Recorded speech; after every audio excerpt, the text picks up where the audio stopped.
Hi, everybody. Thanks for being so patient. It's Steve Gazzard on the line, and I am thrilled, just absolutely thrilled to be here with you. Thanks for joining us. As you know, we're going to be talking with a fantastic guy called Kevin Cahill, and Kevin, I won't go into the details, but I will share with everybody that we actually met completely by accident, although some might wonder if it was by accident because we seem to be coming together at least in this effort, to have a great conversation. Kevin is an amazing man who really fits the bill as a conscious corporate. So before I get too far into the conversation with him, I want to orient everybody to this page. If you're on your computer, on the left-hand side, there is a couple of things you should note. There is a link to Kevin. So if you want to know more about Kevin and his business, then that's the place to go. There's also a link to Conscious Corporate. So if you want to know more about Conscious Corporates, that's the place to go, and we'll give you more of that information as we go. I am really hoping that you will participate in the conversation. So if you have questions or comments, then I'd love you to just type those into the chat box that's available on the left-hand side of your page. Throw your email, your name, and maybe the place where you're calling in or tuning in from would be terrific. And so let's see if anyone is out there. Hey, Alex, thanks. Alex is saying,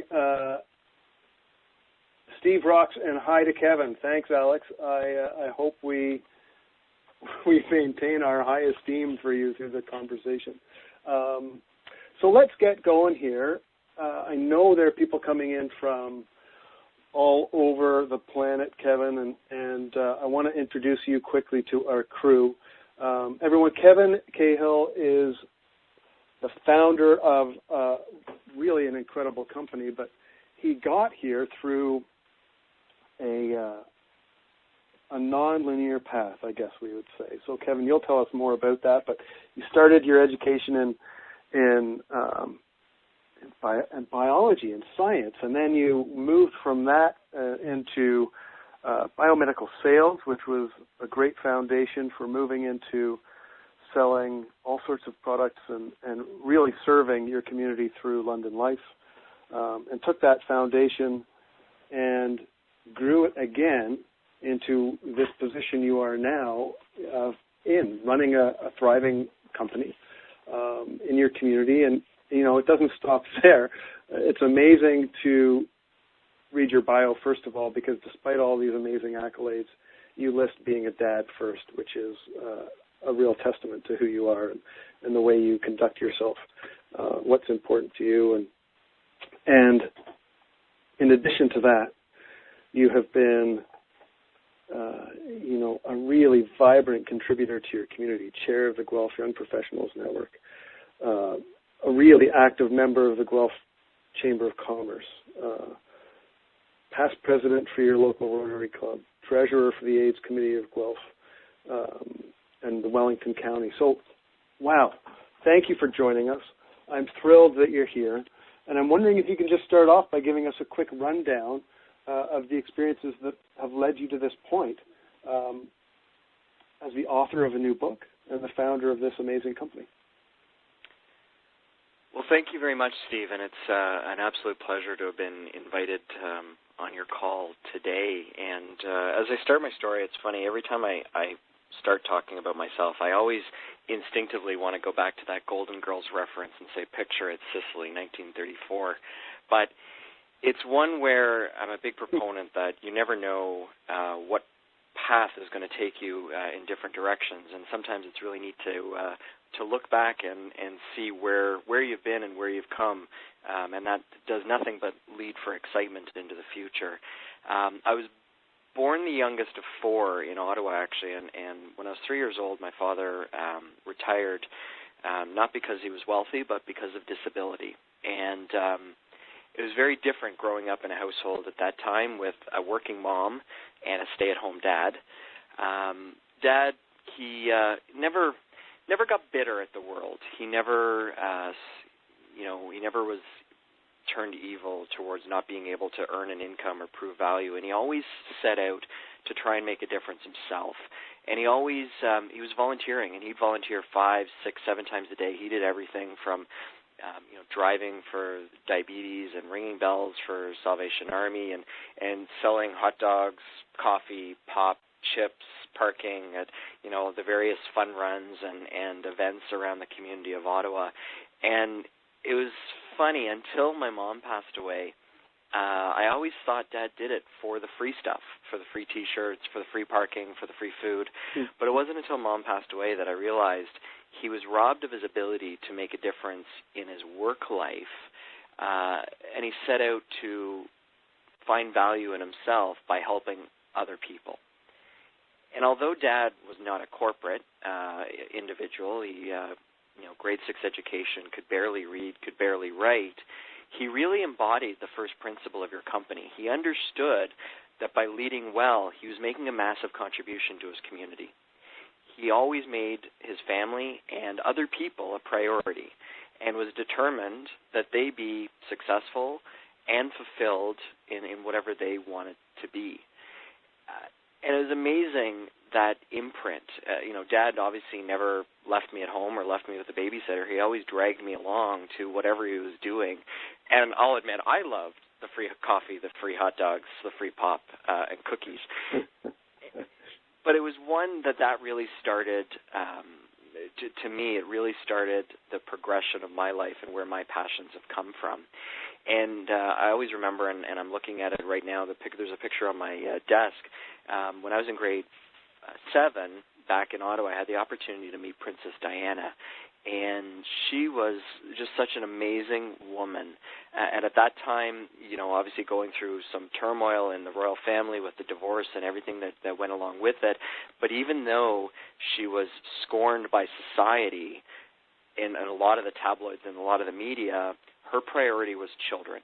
She was constantly out making a difference. She was a big founding member of the Landmine Foundation worldwide. And no matter what people said about her, she always led with her heart and led to make a difference. And that stuck with me as well. As far as professional is concerned, I always look back, and it really started probably in about 96 when my grandmother passed away. My father witnessed a multi-million-dollar estate get stolen to taxes and fees. And my father at that time, although he was uneducated, although he was disabled, and although, again, I always thought Mom and Dad were the poorest people on earth, he took a stand and said, I don't ever want to have that happen to my family. And he really started the trend in his own life, that he sought out the answers to the important questions of why and what happens next. What happens if he were to pass away? What would happen to his family? What would happen to the money that he had saved along the way? And one of the things that Dad really taught me along the way, a couple things, and one actually was reminded to me this morning. I really don't like hearing the word no. I'd much prefer hearing, how can we make this work? And Dad never accepted no as an answer, but he also taught me that if your why is big enough, you don't need a how. The how will take care of itself as long as you follow your why. Another story that comes to mind about Dad on this one is we grew up in rural Ottawa, acre property, and there was a slope between the house and the backyard, and Dad had this riding lawnmower, and it would have been very easy for Dad to drive the riding lawnmower around the house to get to the garage where it needed to go. But there's a few times near the end of his life where instead of going around the house, he always decided to drive the tractor up the slope. And as he started losing weight and becoming a little bit more frail, there's a few times where that tractor flipped over on him. But that was just him. He was very determined, very strong-willed, and he knew that he could get up that hill, and he was going to do it no matter what. I entered the financial industry in early 2004. You mentioned, yes, I did graduate a biomedical science degree from Guelph. I still remember most of my courses, especially human physiology and human anatomy. No one really cares about that now, but It was one, I left university. I went and spent 3 years with a medical supply company based out of Germany, and received a phone call in early 2004, and it was from a headhunter, and he said, Kevin, we've been following you. We've given your name and number to a few different companies. When they contact you, please give them your time. So I was thinking, great, going to be Merck, Pfizer, Johnson & Johnson. I was going the pharmaceutical route. And ironically, it was Edward Jones, Raymond James, and then Investors Group. And I remember getting the calls and thinking, I'm a science geek. I don't know anything about the financial world. What are you doing? What are you talking to me for? I didn't meet with the first two, but I did meet with the Investors Group recruiter, as I had coached his son on the minor Pee Wee AAA hockey team the year before, and he knew me, I knew him, and we had a great conversation. It wasn't an interview. It was a very frank conversation where he said, Kevin, I've seen how you operate with a hockey team. I really think you'd do great in this industry. I'd like you to consider it. And in most cases, when you have a tough decision to make, you always reach out to the people you know to get advice from. And I made a phone call to my family's financial planner in Ottawa, and his name is Dermot, and I explained to him what was going on. We had a 2-hour conversation, and at the end of the conversation he said, Kevin, those companies are all great, but don't limit your opportunities. And 12 hours later, recruiter for London Life called me and said, Kevin, I understand you know Dermot O'Farrell. And I said, yes. He said, would you have time for a coffee tomorrow? I said, sure. We met, and it wasn't an interview. It was, Dermot says, you need to be in this industry. What will it take to get you in it?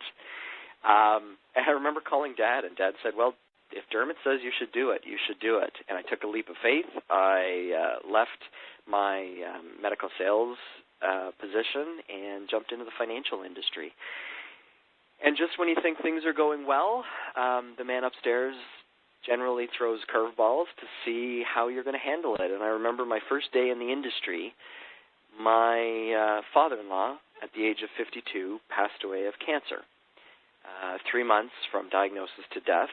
But the interesting thing about Bob was he owned a multi-million-dollar Lennox dealership in Kingston. And my first couple months in the industry, I got to see what happens when you don't plan for the worst-case scenario. And I had to explain to his widow, my mother-in-law at the time, why a multi-million-dollar company was reduced to $100,000. And I set out that first year with London Life. And I set out that first year with London Life telling the story of a man that put his blood, sweat, and tears over 30 years into a company. Yes, they had a great life, along the way, and it paid the bills, but there was no legacy. And it stuck with me. I constantly told that story, and as a result, after my first year in the industry with London Life, I was one of the top rookies in the country, within top standing, and it just really started that progression that if one person, if my father-in-law didn't do it, how many other people out there aren't having those conversations? A year goes by, life is again moving back to normal, moved on, and enjoying the power that this industry brings with it. It's a very noble profession. And I always remember I had a wedding to go to in Ireland the summer of 2005, and I took my mother with me. And it was a magical trip. It was my first time to Ireland. I think it was my mother's 7th trip to Ireland. And the first 7 days, all she could talk about was, Kevin, we got to go to Bunratty Castle. We got to go to Bunratty Castle. We got to go to Bunratty Castle. The day of the wedding was the day we were at Bunratty Castle. We couldn't do everything. And so for the next 7 days, so Kevin, when you come back to Ireland, you have to go to Bunratty Castle. You have to do the medieval dinner. We came back to Canada, and my mom at that time, while we were on the trip, she started asking me, about wealth and estate planning and stuff that Dermot, our financial planner, had been talking to them for years about. And she said, Kevin, Dermot's been saying we should do this. Do you think it's a good idea? And I said, of course I think it's a good idea. I can't believe you haven't done this. My parents weren't my clients. They were Dermot's clients. And so we started the process. Everything, went through underwriting, and it was issued on September 12th of 2005. And Mom and Dad were leaving to go to Ireland on September 13th. So I had everything couriered right to Ottawa. They signed it. They sent it back in the courier a couple of hours before they actually left for the airport. They left for the airport, and I remember getting the call. They would have landed in Ireland on the 14th. That was a free day, and the 15th was their first day of travel. And their first day of travel took them in a few places, and they ended up at Bunratty Castle for the medieval dinner that night. And I remember walking into the house. It was a Thursday, September 15th, about 5:10 p.m., and my phone rang. And it was my sister, and she said, "Mom's gone." And I was stunned. Dad was the one who was unhealthy, not Mom. And to find out that she had a massive heart attack and passed away. And then that really started the progression again. To hear in 1 year I saw the worst case scenario, and then a year later I saw, unfortunately, personally, someone who took the effort to perfectly plan an estate and then die 2 or 3 days after signing on the dotted line. And it always makes me wonder, did Mom know that her time was coming? Life went on. I kept trying to spread the message, and sometimes in the financial world it's really hard to spread the message about what happens next after major life events, when the majority of the media is talking about, rates of return and save, and this product is better than this product, and all that other stuff that goes along with it. And again, the man upstairs has an incredible way of throwing a curveball. In September of 2008, my father, my role model, my mentor, my rock, was diagnosed with cancer. And I remember saying to him when I found out he was diagnosed, "Get better. We're going back to Ireland in 2010. Dad's cancer, he had surgery, battled it, but in the end it eventually came back and reduced him to next to nothing. And I had that incredible ability of being able to take time off from my practice, head back to Ottawa, and spend the last couple of months with them. And it was in those last few months that the idea for Canadian Legacy Builder came to be. And it was that realization that if a man with a grade 6 education could make a decision so long ago to make a massive difference to the world, why can't everybody? The whole premise with Canadian Legacy Builder really is that ability to educate people that you can do well and do good all at the same time. And that is, I'm just sitting in my office, Kevin, and the window is rattling like crazy because of this wind outside, so apologies if you're hearing that.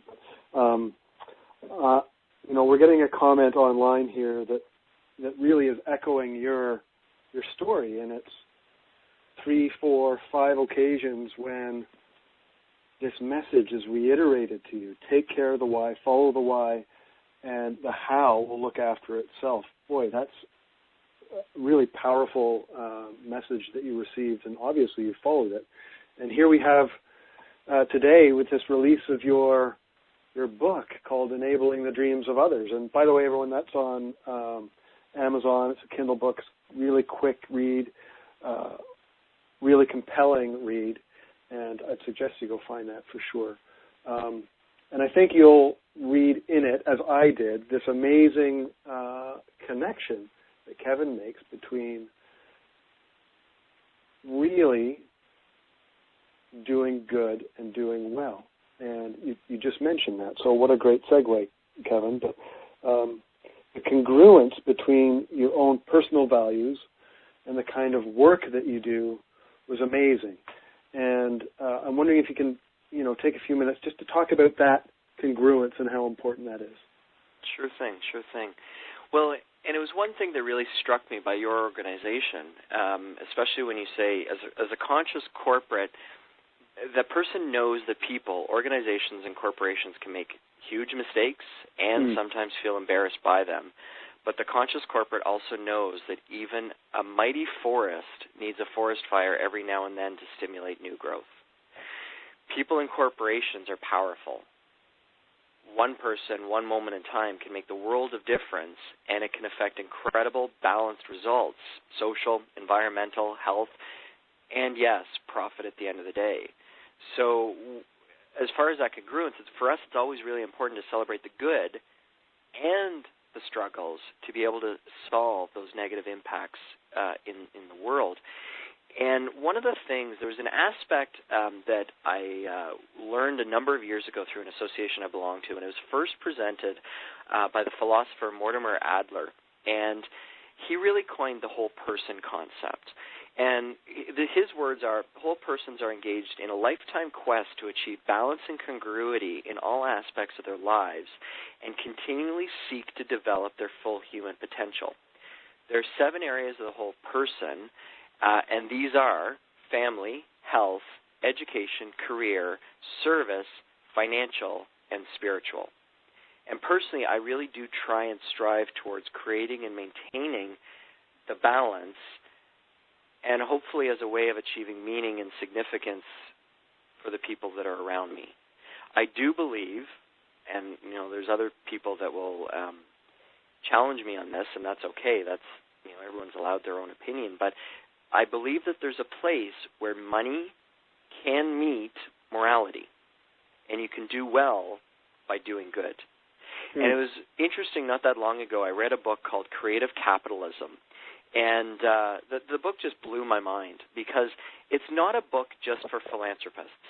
It really was a book that challenged the conventional wisdom about our economic system, a real roadmap for the new global economy that's starting to emerge as capitalism adapts itself in a changing world. And it really reminded me that if we take care of ourselves, of the people around us, and our nature, then the economy just should take care of itself.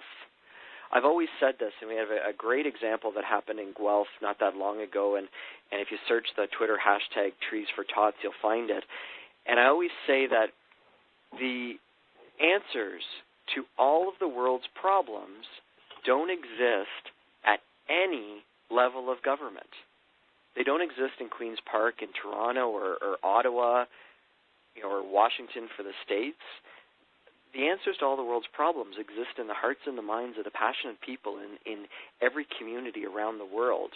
And we see this, that the majority of change happens when one person takes their personal values and incorporates it into either their vocation or their avocation. And I reflect the fact that money really was a clever and convenient invention. It really was designed as a means to exchange and as a measure of wealth. But somehow, over the course of time, that changed. And what was once solely a means to an end has become the end itself. And what was a measure of wealth has become wealth itself. And I heard this quote a couple days ago. I have no idea who said it. However, I'm sure the person's alive because I heard it on an audio broadcast. But your business is meant to support your life. Your life was never designed to support your business. And that's what I love about the conscious corporate philosophy is everything is possible. In that if someone who believes that work is an integral part of life, it's a reflection of who they are and what they believe, and then that old distinction of work life and other life really becomes old thinking. But it's so important to make a practice of reflection. And I love this off your website, asking those hard questions. Am I acting in congruence with my mission? Mm-hmm. Am I improving the performance and lives of my stakeholders? And stakeholders are much more than shareholders. Your spouse at home is a stakeholder. There's always that. Funny, my wife keeps reminding me of that. Well, she's right. Are you investing in your community? Are your company's values your own? And it also comes back, in the topic of faith life. I always, in everything I do, I always want to pass my sleep test. At the end of the day, when I put my head on the pillow, did I do everything possible to make a difference in my life, the people around me, and even people that I've never met. It's amazing, what smiling at someone or holding a door open for someone can do. It takes so little effort, but at the end of the day, it might be the breaking or the turning point in someone's day. Just a simple smile. It could just get them out of that rut that they're in. It might make a huge difference. And what I love about what you're saying, Kevin, is that you're reflecting on stakeholders, and the meaning you give stakeholders is really broad. It's everybody you interact with, and there's no way you can even start to balance those things unless you redefine or at least consider and reflect on who your stakeholders are. The other thing I really noticed in what you said is that, when wealth becomes a means into itself, that's when we start understanding wealth or profit as a negative, because the balance with all of those other stakeholders gets lost. And of course, the world starts seeing profit center and bank profits, and we see it through a really biased light, right? Because those organizations reflect in our own mind the difference between a full stakeholder view and a very limited stakeholder view. Just my thoughts. I'm loving what you're saying, and I want to continue here a little bit, and I really want to focus it for a second on your experience with corporate environments. And Kevin, so you've worked for years in corporate environments, in sales-intensive corporate environments, which is really interesting, particularly in medical and insurance. And obviously, through the business you've developed now, you're working with people who work in corporate environments. So you really get the sense of time pressure and performance pressure and how those expectations run up against individuals and individual values and the stakeholders that we were just speaking about. So you talked a little bit about the buckets that we need to focus on. Can you talk about maybe a practice that you use to reflect or balance those different stakeholders and the competing interests? What might we do on a daily or weekly basis to make sure that we're addressing those needs around balance? Definitely, sure thing. And it's something you mentioned just a little bit ago, and my balance really for me starts thanks to what's called the entrepreneurial time system. And it's a time system that was created by Dan Sullivan, founder of Strategic Coach. And I remember this very well. I was about to go through a life change, and I was at a baseball tournament, and a vice president of Great West Life, we were chatting after one of the ball games, and he said, "Kevin, you need to join Strategic Coach." And I did. And the first thing we learned in the first day was this time system, and the system has really given me that simple framework for developing effective daily, weekly, monthly routines. And it's simple. It's just not easy. But yet when you can break it down into the simple components, it has great impact. And the system really calls simply for dividing your days into 3 distinct types: free days, focus days, buffer days. And amazingly, the premise of the system is you book your free days first. You take your calendar, you block off your free time. And your free time is any 24-hour period consecutively where you don't engage in business-related activities. And what I've experienced over my years, to perform at your peak during your game days, your high-power business days, you need to be rejuvenated. Because when you run out of energy, you don't have the creativity to seize the opportunities. Yeah. You also potentially become bored, having only one thing to talk about. So those free days, to me, they go on the calendar first. You've got 52 weeks of the year, 2 days guaranteed. then throw in another 20-some-odd days for holidays, a couple of weeks at Christmas, maybe a week or two here in the summertime. And it's amazing for me the power I have coming off of free time. Taking 3 or 4 days, getting out of Guelph, going somewhere, going on a road trip. And it's amazing that first day back always feels so creative. And the free time also allows your brain to handle the fires a lot easier because big problems don't seem that big anymore when you're relaxed. The other part of the time is focus days. And focus days, to me, again, are another 24-hour period. It doesn't mean that you're working for 24 hours, but, if your normal business day is 9 to 5, a focus day, you spend 80% of that day on activities that create results, activities that pay the bills, that write you the paychecks. And I call them my game days. On focus days, I concentrate on the most important business-related activities, relationships, and opportunities. And when I'm booking my schedule, I always ask, is this a focus day activity? Or is it something that I can delegate elsewhere or put off to what I'll call buffer day in a second? And I try and think about what I do personally that makes the greatest contribution to my company right away. And then, but it's interesting, if you think about and imagine how productive you could be if you could spend just a day, once a week, one day, attending to these tasks without interruption from anything else and have full preparation and support to be able to do that. And very few entrepreneurs take that time. It's so easy with, especially all the news with BlackBerry in the last couple of days, it's so easy to get distracted by, emails or Twitter being down or, Facebook, things like that. There's so many distractions out there that it does take, we're heading into Super Bowl weekend. You're not going to see, and I'm not a football fan, but you're not going to see the quarterback of whatever team is playing this weekend stop, before he throws a ball to check his Twitter feed.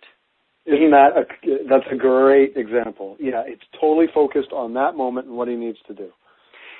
And there's a quote in the Boston Celtics dressing room that says, the game is scheduled, we have to show up, we might as well win. And winning, again, doesn't always have to be a financial reward. I try and do a daily positive focus that, in what way did I win today? How did I make a difference? And the other part of the time system really is buffer days, because if focus days are the game days, buffer days are your practice days. They're the rehearsal days. Buffer days is when I handle the details that would distract me. So those are my paperwork days. Those are my catch-up, clean-up days, delegate. I do a lot of reading and research, or I'm a big proponent of education. So, sometimes those are course days. But most importantly, I use them to do what's necessary so that I won't be tripped up on my free and focus days. Gotcha. Right. So that 80% focus is just full on, straight ahead focus. And it was, not that long ago, the situation actually happened where I think a comment was, I want to finish up a few things in the office so that I can go away and enjoy the weekend. And I heard that. I was like, that's perfect, because the worst thing is, going away on a vacation and realizing, oh, crap, there's something on my desk that I forgot to do, because it will be on your mind for the whole time you're away. That's how our human minds are wired. So sometimes it is best to either, get what's needed to be done. And earlier you talked actually about buckets. And there's a friend of mine here in Guelph, and I met him long before I got into the financial industry, and he was speaking to a junior achievement event. And I used to be an achiever in high school, and then I became an advisor, volunteered to the company program. And this fellow, Brent, told this story about the philosophy professor at the beginning or the front of the class. One day, in front of the students, picked up a large empty jar and proceeded to fill it with rocks. He then asked his students if the jar was full. Everyone in the room agreed the jar was full. So the professor then picked up a box of pebbles and poured them into the jar, shook the jar lightly, and the pebbles, of course, rolled into the open areas between the rocks. He then asked the students again if the jar was full. Again, everyone said, yes, the jar is full. The professor then picked up the box of sand, poured it into the jar, and obviously we know the sand filled up everywhere else. And again, the professor said, is the jar full? And the professor said, the student said, yes, it's full. And then he picked up a jug of water and filled up the jar full with water. And then he said this. He said to the students, I want you to recognize that this is your life. The big rocks are the important things. Your family, your partner, your friends, your health, your children, and things. If everything else was lost and only they remained, your life would still be full.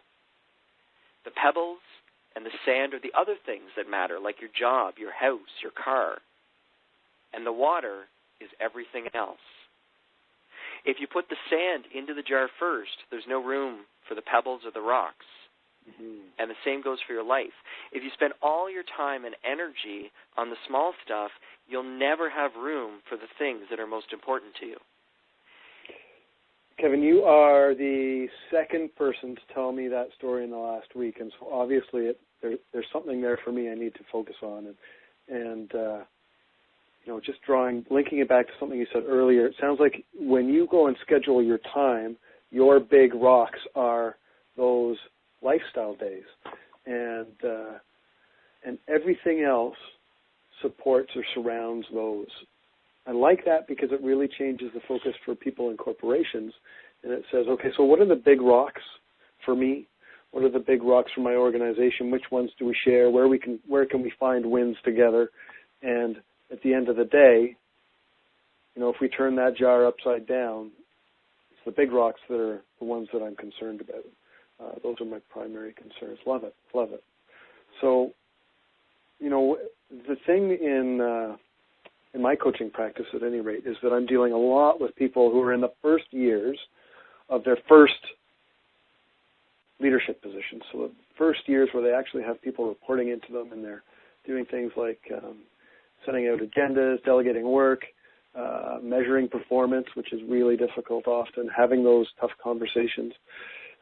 Can you give us two or three, maybe even just one thing that you think is the most important for people to focus on as one of the big rocks in their career development? Well, it was interesting when I was listening to you just speak, and there's an article I'll be working on tomorrow that relates to, in the charitable sector, burnout among executive directors and fund development coordinators.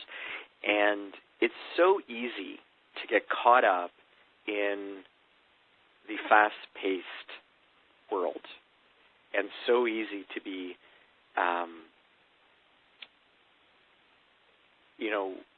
searching for other people's validation. It's easy to work the 80, 90 hours a week to try and achieve a goal that may not be attainable. And one of the things that I had to learn the hard way along the way is sometimes you just need to stop and lead with your heart. The answer is inside of you. And I remember, this was told to me a long time ago. The answers to all of the questions, they're all inside. Sometimes it just takes a little bit to get them out. And our body is an amazing machine. And one of the things that I've really focused on is, and this is actually according to tantric tradition, that everyone has energy centers. And when the rocks, or if you fill up your jar with water, your body is going to tell you. Because these energy centers are the junction points between the body and the consciousness, or between matter and mind. And, energy inside, they're obviously just spinning vortices that receive, assimilate, and express our vital life energy. And when the flow of energy in one or more of those chakras becomes blocked, 9 times out of 10, the body is going to exhibit something physical or something mental. And I think as it relates to figuring out what those big rocks are, it's so important to seek out the feedback of the people that you love, that are closest to you, but also the feedback of your own body.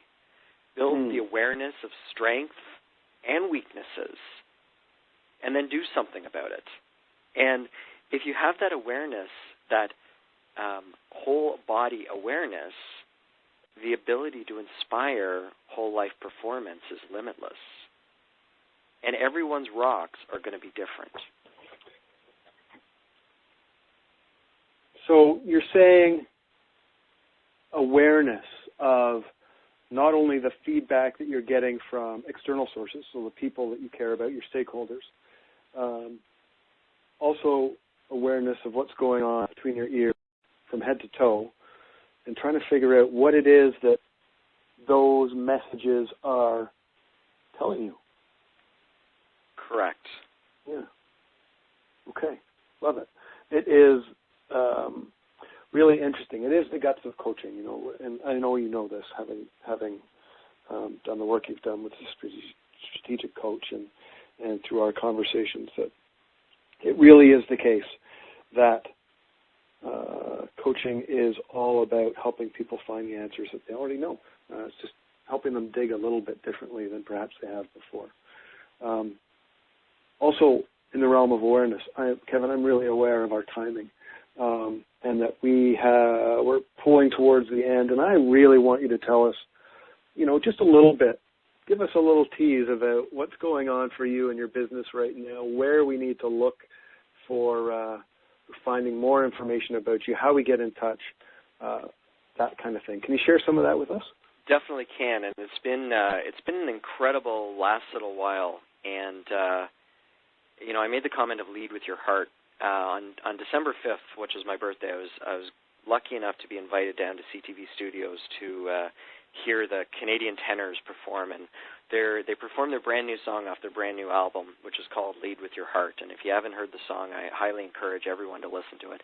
The lyrics are powerful, and I left that studio and was energized and inspired to go out and accomplish everything on my to-do list, and have no holds barred back, and along the way met some amazing people, and the world today compared to where it was a couple months ago is just night and day different. But one of the things is I had been writing and collecting notes, and I wanted to bring it together as a book. And Enabling the Dreams of Others was published on Amazon a couple of weeks ago, I guess it is now. You know, sometimes we got it, we got the goal accomplished, and then we're like, okay, now what do we do with it? But in coinciding with this interview, starting Monday, so all next week, Monday to Friday, we are making the book free on Amazon. Awesome. All you're going to need to do is go to my website, CanadianLegacyBuilder.ca. There will be a link on the website right underneath the video that will collect your information and send you instructions on how to receive the book for free. It is available on Kindle. You don't have to have a Kindle. You actually can download it to read it on your computer as well. Enabling the Dreams of Others is thoughts and reflections on our financial world, where it's been, where it's going, and some of the tools and the tricks that worked 100 years ago that people have forgotten about them because greed, pride, and human arrogance have gotten in the way of our financial world. And the book really is about taking a step back and how can you do well, as I mentioned earlier, how can you do well and do good for yourselves, for your wealth, for the people you love, and then ultimately, the day you leave this world, the causes you care about. Awesome. So to help you to that end, we want to get lots of exposure for this book and for your company and the good work you're doing. So, you know, we'll get that up on our Facebook page, on the Conscious Corporate's Facebook page, and encourage people to get there that way.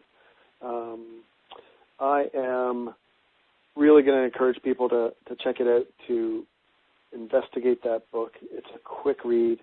Some of the tools are very compelling, and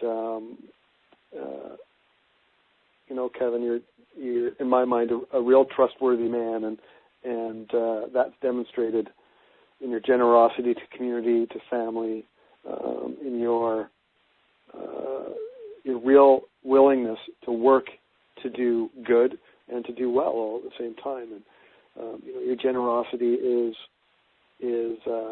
demonstrated once again by giving us some time today to speak with Conscious Corporates. And with that, I'm going to offer you a giant thank you again. We will get information up on Facebook and on our website at consciouscorporates.com. And I think that's it. Everybody, thanks for coming.